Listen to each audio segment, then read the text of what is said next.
જો કોળીનો દીકરો છું, એક કોળીના દીકરાને મારવા માટે 8 દાડિયા કરવા પડે અને એ પાછા એને છેતરી લઈ જવા પડે. બાકી જો એની માનું ધાવણ યાદ કરાવી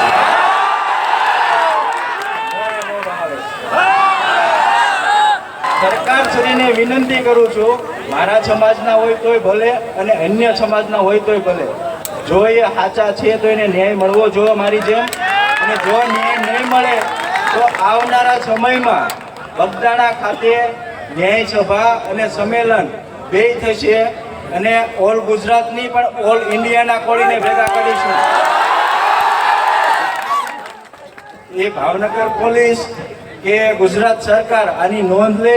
મારી રિક્વેસ્ટ છે કે જે મારી જેમ પીડિત છે એમને પણ ન્યાય મળવો જોઈએ.